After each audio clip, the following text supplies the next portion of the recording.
Here, what's good, YouTube? Hey, we got Jimmy High Roller.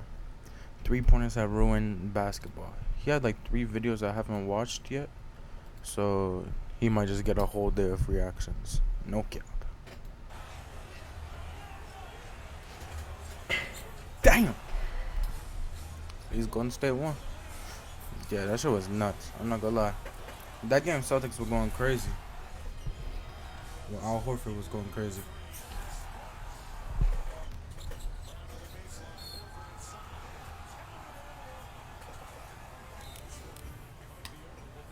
Yo, that face kills me, bro.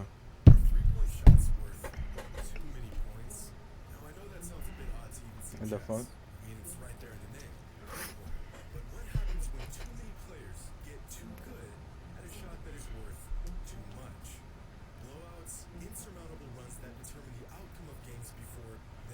Damn, 1 to 18.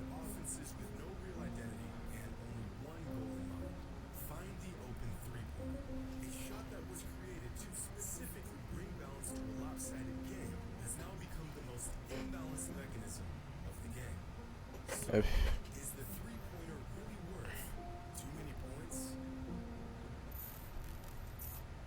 Hey, you see curly hair Trey in the building though, huh?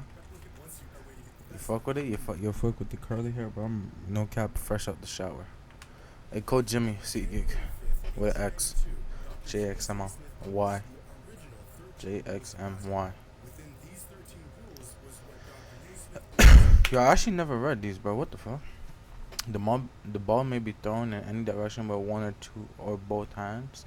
The ball may be batted in any direction with one or both hands, never with the fist. A player cannot run with the ball. The player must throw it from the spot on which he catches it.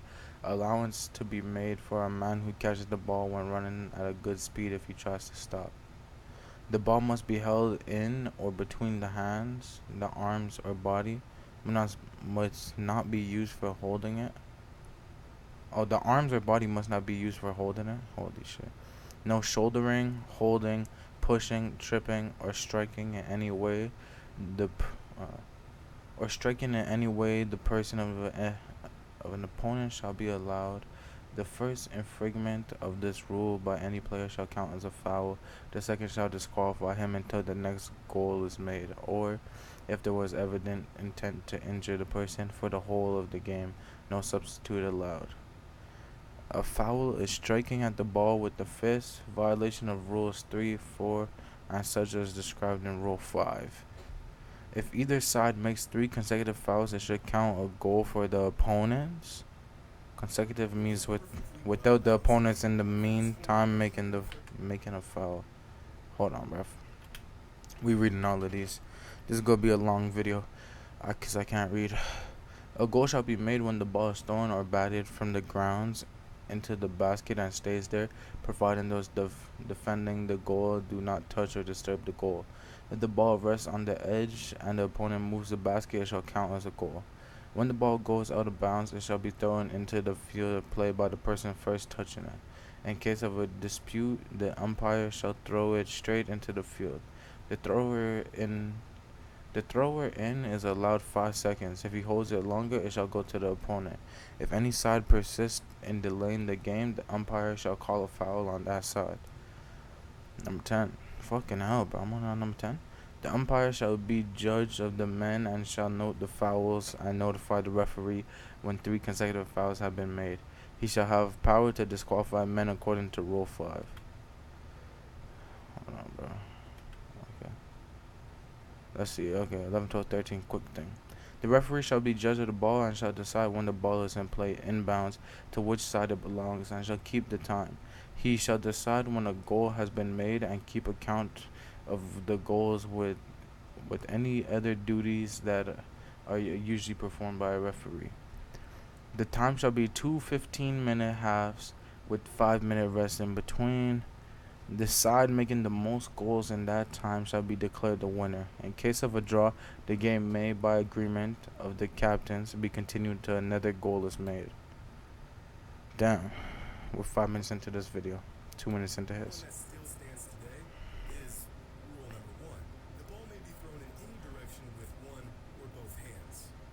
Well, okay, what was he talking? That 13 rules was what Dr. Naismith believes is a perfectly well-balanced game. Fast forward 130 years, and nearly every single one of these rules is no longer applicable. The only one that still stands today is rule number one. The ball may be thrown in any direction with one or both hands. So, a pass. Rule number three has long been eradicated from the game. A player cannot run with the ball. The player must throw it from the spot in which he catches it. Oh, that. Points to be made for a man who catches the ball while running at a good speed if he tries to stop.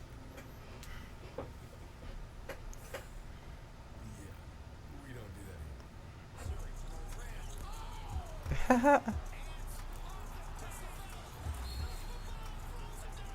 Mm-hmm. that a game that was originally introduced to the world as basketball has been completely revolutionized, reformed, and transformed Yo. into the game we know and love Yo. today. And the biggest change the game has seen in its 130-year existence is the Yo. three-point shot. Added to the NBA in 1979, the three-point line brought unprecedented balance to the game.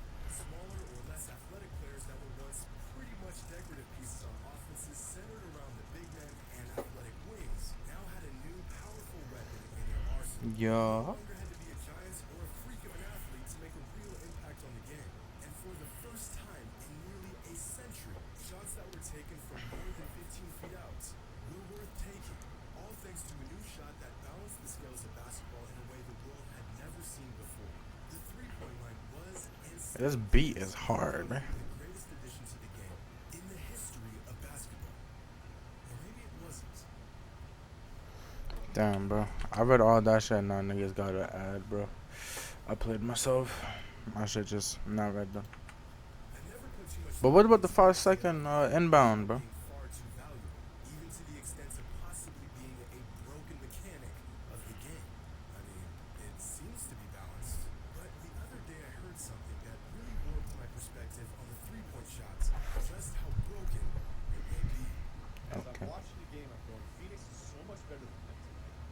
But this was the argument for, maybe actually an argument against three-pointers and the value, the absurd value they have in relationship to the rest of the ways you can score. Three-pointers work way too much. It just is. Every time it felt like Dallas was about to get blown out, they found a way to survive with three-pointers. I thought it was a very good argument for, is the three-pointer actually stupid? Because I felt like the separation between the two teams was so obvious watching it. But hey, we have this other thing that we can do. We're just gonna keep shooting threes these guys. And again, this is not breaking news. This is what the game is. But I couldn't help but have those moments of watching the game going, this is where the three-pointer argument, like, I almost don't like it because this is not a true definition of which team is better than the other one because they're surviving. It's a crazy proposition, I know. But after hearing Ryan say this, I couldn't help but to ask myself, are three-pointers far too valuable? Clearly, if you watch these games, NBA teams feel this way. 76ers president Daryl Morey believes three-pointers provide such an unfair 2.5 advantage that points. they shouldn't even be worth 3 points, but instead only be worth 2.5 points. To him, it's simple math. The three-point shot is by far the most efficient shot in basketball, for the simple fact that if you can hit just 33% of your three-pointers, you're producing the same amount of points as if you hit 50% of your two-pointers. That one extra point that a player earns from making a three gives them far more room for Damn. error than any other shot on the court. And for reasons I'll never understand, it took the NBA 35 years to figure this out. When asked about three-pointers in a 2021 interview, Morey said, "The bottom line is, it is worth too much. It skews the game, and it makes it so there's really only one path to being a good team. You have to be utilizing that at a high level." Others have suggested that the three-pointer is such a broken mechanism of the game that there should be a limit to how many a team can shoot in the game. An absolutely outrageous take, but one that'll really get you thinking. There's got to be some logic behind why some people truly think the three-pointer is far too valuable. Now, if Daryl Morey and others are correct, then it wouldn't be the first time in sports that one particular aspect of the I mean, game shit. is so lopsided. People scored like 15 threes in a game? On July 20th, That's nuts, bro. the sport of track and field was forced to change an event that has been around for hundreds of years. All because of this guy, track and field legend Uwe Hall, who Niggas shot it out the field, basically. so well, he literally broke the limit.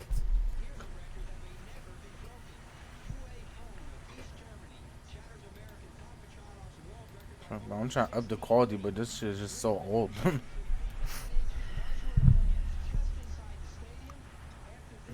nigga almost.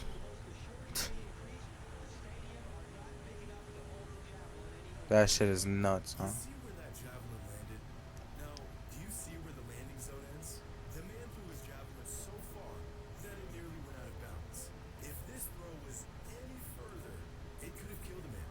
And it wasn't long after this throw that the weight and If overall shape of the javelin was adjusted to prevent throwers from unintentionally spearing someone on the other side of the stadium. I'm almost positive that a three-point shot will never kill anyone. At least I think. But they may just provide a broken advantage to the game itself.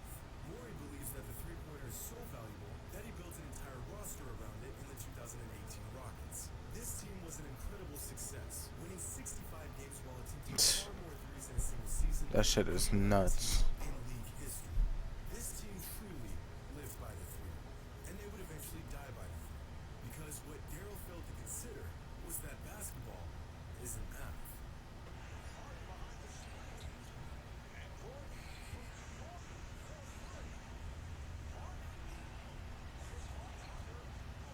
Oh, Lee blood. Oh, y'all can't see this shit.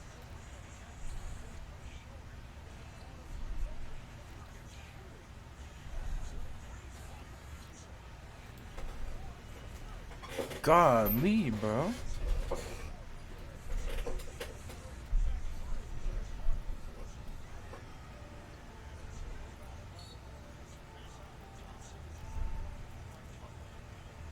27 missed threes in a row in Game 7 of the Western Conference God damn, 27? Finals.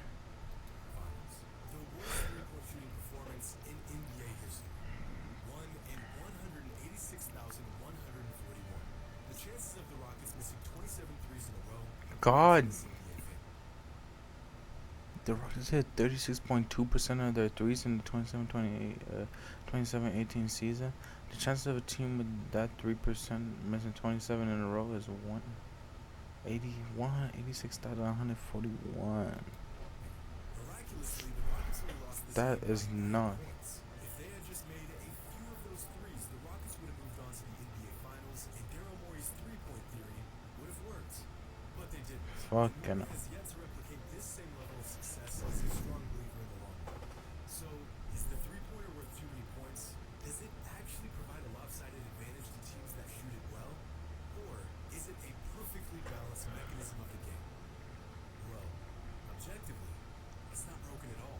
At the NBA level, the three-pointer is so well balanced that it is Right. nearly impossible to exploit. In fact, the Interesting. three-point shot is such a well-tuned ingredient in basketball that it virtually has no advantage at all compared to other shots. Since the 2002 season, Okay, the average let's hear number of this. three-point attempts per game for NBA teams has If. climbed from just under 15 to 35. And yet, over that same time span, the average three-point percentage league-wide virtually hasn't changed at all. Players and teams are attempting far more threes, but somehow, despite all the attention put on the long ball, NBA players haven't gotten much better at shooting. Damn. When I saw these numbers for the first time, it blew my mind.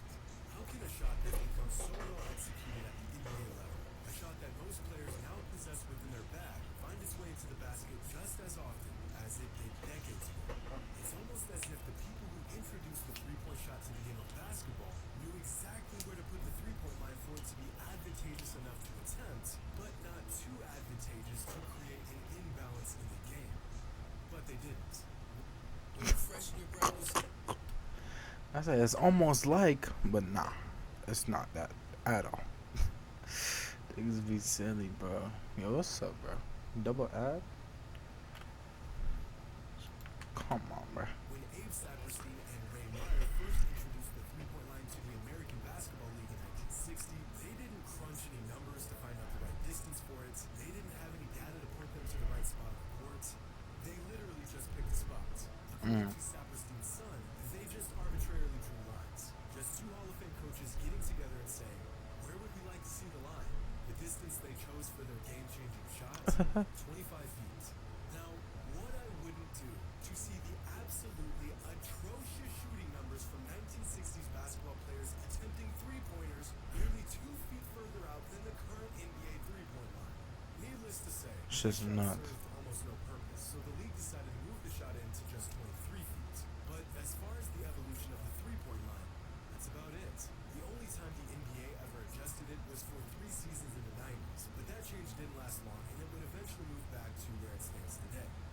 Damn. created the three-point line had no idea where the game would go over the next 60 years. They had never even seen a three-pointer in their life, and yet somehow they managed to narrow down the perfect distance for the shots almost immediately. But how? How did these two men know within inches Holy where the Gap perfect distance McGee, for a bruv. three-pointer would be? Any closer to the basket, and it would have broken the game. Those 3 seasons in the 90s was proof of that. But any further out, and the shot wouldn't even be worth taking. It's perfect, and the numbers back this up. Here's the average three-point percentage league-wide over the last 20 seasons. As we spoke about before, the NBA as a whole pretty much hasn't gotten any better or any worse at shooting the three ball.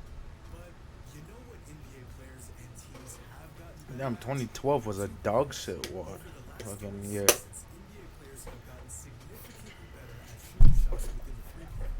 Now, at a certain point, if teams shoot two-pointers with enough efficiency, then the two-point shot will surpass the value of the three-point shot. For the Damn. first time in 40 years, they've reached that threshold. See, the moment a team becomes a good three-point shooting team, everything begins to open up for them, including, ironically, every other shot besides the three-pointer. When an Yeah. opposing team knows you can knock down threes, they are forced to play up on you even when you're 25 feet out. This creates space inside the three-point line. This creates more opportunities for off-ball movements, and the defense becomes so focused on stopping the three that they fail to stop or even recognize all other points of attack. What Daryl Morey and other analysts forgot to include in their future projections of the three-pointer was how other teams would react to it. Sure, in theory, if you can build a team that is extremely efficient from three, then you can just keep chucking up threes all game long, and you should end up on top. In theory, if a team gets more points per shot attempt from three-pointers than they do two-pointers, then there's virtually no point in attempting any shot outside of three-pointers and the occasional easy layup. But basketball's not a theory. Once other teams realize your team can shoot well from outside, they'll just make adjustments. They'll Yeah. shoot from 30 feet out, and their priority becomes stopping three-pointers at all costs. And this is precisely why the three-point shot is perfectly balanced. If a team isn't efficient at shooting threes, then three-pointers won't provide an unfair advantage. If a team is good at shooting threes, they end up getting easier shots from everywhere else on the court, which results in that team being less reliant on the three ball. Good ass lay. How What we the get fuck? there, it really all boils down to one thing: shot value. For the majority Yeah. of the last 30 years, the value of an average NBA shot Big has Sean. virtually remained exactly the same. One, Ooh. as in 1 point per shot attempt. And throughout the last 3 decades, the average three-point attempt did yield teams a more productive result. Three-pointers on average being worth 1.03 points per shot attempt, and two-pointers being worth 0.96 points per shot attempt. This is why many people believe the three-point shot provided an unfair advantage. It is simply too valuable in comparison to two-pointers. And this was the case for a very long time. That is, until the secret got out, teams made adjustments, and this happened. For the first time since Oh, the look. three-pointer was introduced to the NBA, the two-point shot has become just as valuable as the three-pointer. And this season, for the first time ever, the two-point shot actually became more valuable than the three-point shot. Shout out to Giannis. As the league was in a mad scramble to see who could sink the most threes, they inadvertently turned two-pointers into the most valuable shots in basketball. But let's say you heard of the three-point shots and made it worth just 2.5 points. Well, then this graph would look like this. And instead of being a weapon teams can use to balance Holy their fuck. offense and keep the defense honest, the three-point shot virtually becomes obsolete. The risk of taking it would far outweigh the reward. Abe Saperstein and Ray Meyer, they were right. Damn. They may not have known it at the time, but they were right. This arbitrarily length shot added to the game 70 years after its inception is somehow right where it needs to be and worth exactly as many points as it should be. Hope you all enjoy. And as always, until next time.